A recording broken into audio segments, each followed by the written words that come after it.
आपण पाहत आहात कराड टुडे न्यूज।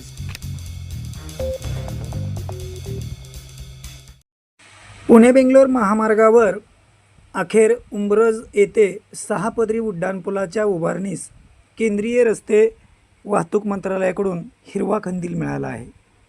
काल याबाबत केंद्रीय मंत्री नितीन गडकरी यांनी त्यांच्या एक्स हँडलवरून याबाबतची माहिती दिली आहे। त्यानुसार महामार्गावर उंब्रज येथे 6 पदरी उड्डाणपुलासाठी 133 कोटी 45 लाख रुपयांच्या तरतुदीसह मंजुरी देण्यात आली आहे। नवीन होणारे या उड्डाणपुलाखाली प्रशस्त रस्ते तयार होणार असून अन्य राज्य महामार्गांना जोडणारे रस्ते व उड्डाणपुलाच्या दोन्ही बाजूस सेवा रस्त्यांचा यामध्ये समावेश असणार आहे।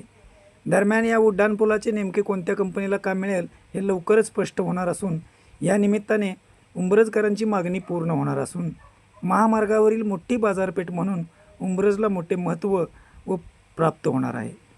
उंब्रज येथील तारळी नदी ते मांड नदी दरम्यान हा 1.25 किलोमीटरचा उड्डाणपूल उभारण्यात येणार आहे। उंब्रज येथे हा उड्डाणपूल व्हावा म्हणून अनेक वेळा उंब्रजकरांनी आंदोलनाचा मार्गही स्वीकारला होता।